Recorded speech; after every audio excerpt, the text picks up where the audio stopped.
Hi, I'm Rob, a software engineer with over 20 years of experience working at companies like Coinbase and IBM. I was a successful Android game developer starting in 2009 and was the architect of Paradex, an Ethereum-based DeFi exchange acquired by Coinbase in 2018.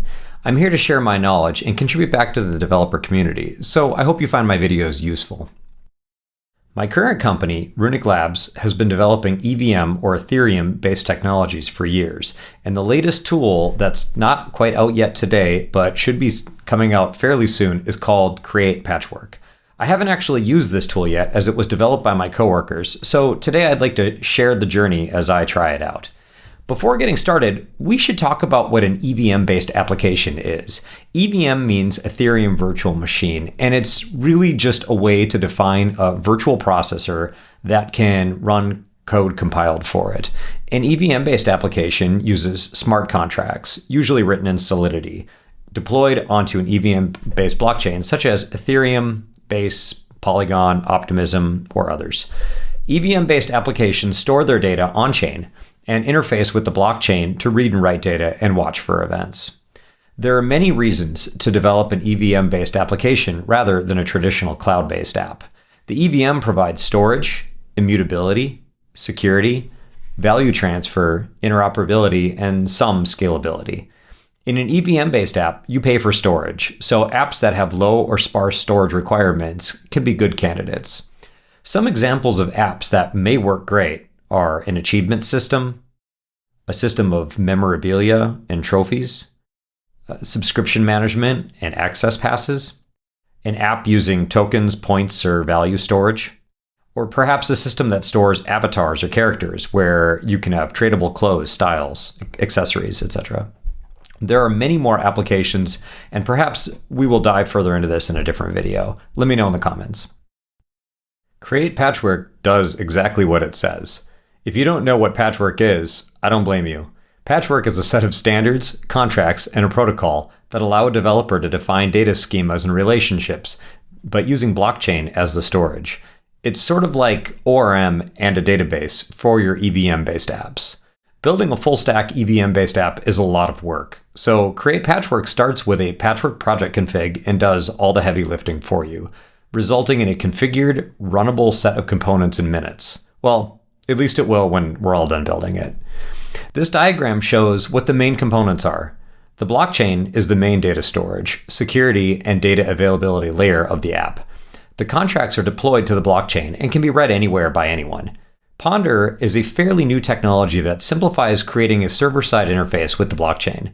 You can run Ponder on your own server, and it handles event-based jobs, such as listening for blockchain record creation and responding by creating records of its own.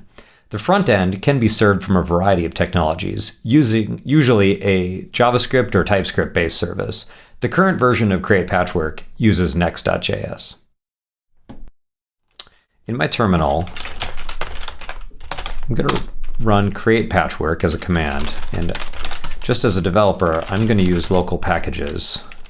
This isn't something you would use, but I know we need to do this in order for this to use all of my latest.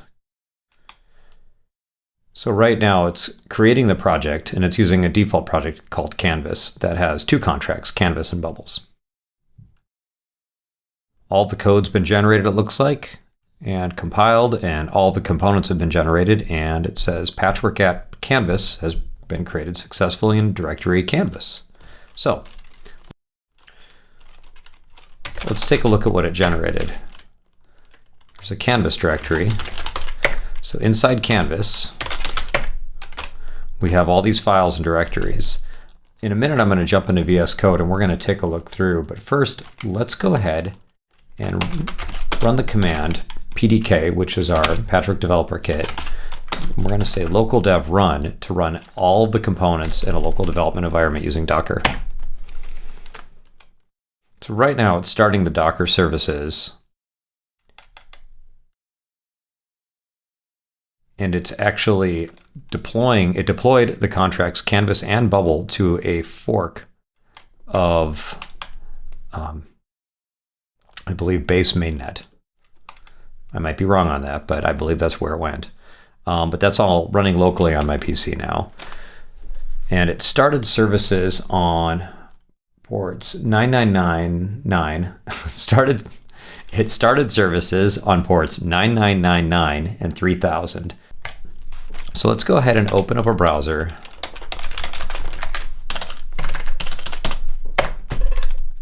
To localhost port 9999. And here you can see Dozzle. I've never used Dozzle before, and I only learned about it today. But this reports on which Docker containers are running locally. And we can see we have a www container, Anvil, which is serving the local copy of the blockchain, Dozzle itself, and Postgres, which is being used by, is it Dozzle? I'm not sure where Ponder's running on here or how this works exactly right now, but that's okay. This is just my first time really exploring this, and so we're just seeing what was created for the app. So let's go take a look at what happens when I click these. Okay, on Anvil, you can see there's blockchain activity happening here. It deployed the generated contracts to these addresses, 0x9FD1, 0xCBBE, and I'm not sure what's calling ETH block number. I like to think that it's probably Ponder, but these are going to be good questions for my coworkers. So this looks like it's just returning logs of the containers. Yep. And it's very interesting. I wonder where Ponder's running.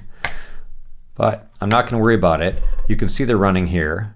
And if we open a new tab, go to localhost 3000, the Next.js server is running here.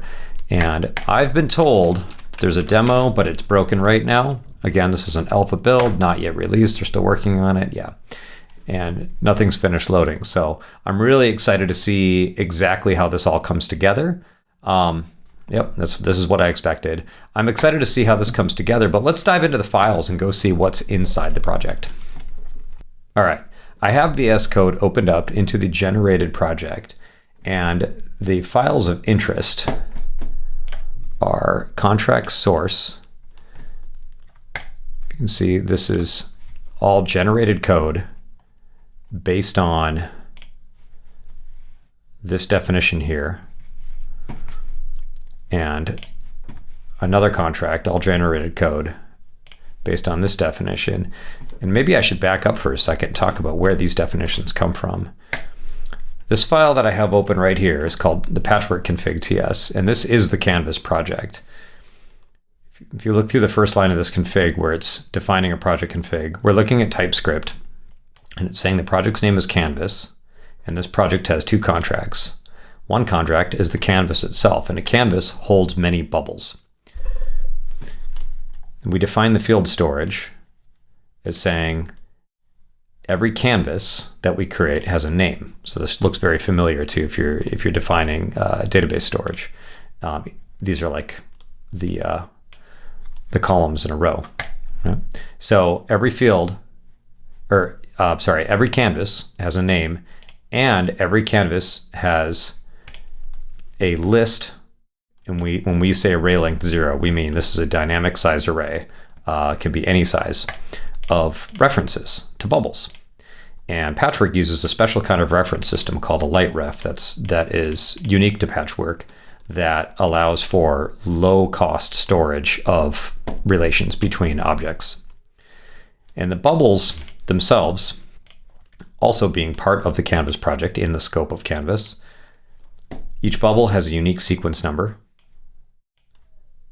It has an identifier that we only need an 8-bit character to define for which decoration the bubble has selected for it. And we need to know who the original minter was of the bubble. The idea is that a canvas will be minted on by many different users that come by, each leaving their mark on the canvas, and the entire collection of bubbles changes over time. And so this contract also has a number of features. One is that it is mintable. One is that it follows a model we call the single fragment model, and that the references are weak, meaning that These bubbles will be assigned to a canvas, but the bubbles themselves can be transferred between accounts. And in the project, you can see that there's a relation that the canvas has bubbles. The bubbles are fragments of a canvas. And then there's some more stuff in here about deployment and which network it's on. But this is a patchwork configuration file, and this is the starting point of where a project gets generated from. And we're actually working on some new technology that we're calling text to app, that will allow you to create these project configs just from a loose description of an app that you'd like to create. You will get at least a good starting point project config that you can generate into an app, and do that fairly quickly. So these project configs are sort of the cornerstone of the entire quick app or app generation technology that we're using. So moving back into the contract source, there's generated code, but then there's also open space for a developer to add any customization that they want to add, either to Bubble or to Canvas. By themselves, they can be deployed, but they might not do exactly what you want to do. And so just a few lines of code will allow you to customize the behaviors that you're looking for. But because we have the source code here, the compiler will create ABIs. So if you look into the output, the compiled output, you'll see all of these. Here's a bubble.abi.json. ABIs are JSON that define all of the functions, the function signatures in the contract itself. But that is very verbose and not exactly what we need. So if we look in the Ponder directory, we have sanitized ABIs. So here's that same Bubble ABI, but only the parts that are actually needed for Ponder. I'm not sure how they're sanitized, but a coworker told me they were. So we go from contract source to ABIs to Ponder ABIs, and these Ponder ABIs are used to create the Ponder config. So this Ponder configuration is generated from the initial contract configuration, from the project configuration, through the ABIs, and now you can see here that Ponder can read this configuration and do this. So we're saving a ton of work with this generation. Furthermore, the Ponder schema is also generated, and so as you can see, we have data models for a local database that can sync with the blockchain using the data from these contracts of this application. And this is all just generated for you. And then if we dig into the source of Ponder, so here we have the generated Ponder events, and you can see that the various actions from a canvas, and the canvas being a generated contract based on the configuration, such as if it's frozen, locked, thawed, or transferred, create these events that touch the local database. It's the same thing with Bubble. You can also see generated code here. And the idea is that there's some code that you're almost always going to want to have created for you and use in an application like this, but then you're also going to want to add some custom code yourself, and we'll be providing hooks. I understand hooks to let you do that. This next file in Ponder source generated is TRPC, and this creates a TRPC service for Ponder. TRPC means TypeScript Remote Procedure Call, and it's an easier way of communicating with a TypeScript-based backend than using REST or some other technologies. Finally, we have the generated API. And if you look through here, you can see there's a pretty significant amount of default code generated that does a number of different CRUD-like or REST-like operations that it looks like to me. I haven't really seen this code before in here. This is very cool. So this looks like a great way to get an app started and just hit the ground running just generating this code. And I haven't worked on any of this stuff before, but I would be a little intimidated to try to figure some of this out myself the first time. So that's exciting.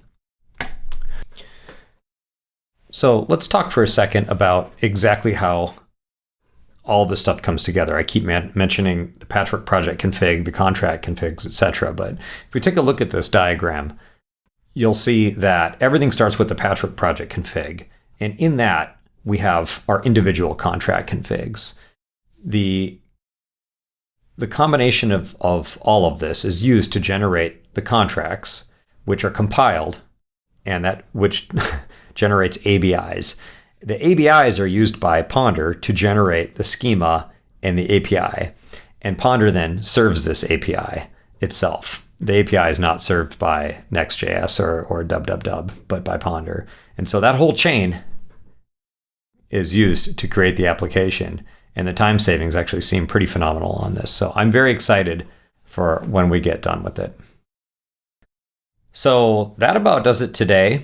This is my first video in a series, and I wasn't quite sure what to cover, but I thought, let's just start showing what we're finding, or showing what I'm finding as I explore the space that my coworkers are working on. As well as in the future, I plan on developing a number of features and walking through what we're doing and how we're doing it. So if you find any of this useful, please comment on the video, and as everyone always says, like and subscribe, and we will talk to you soon. Thanks.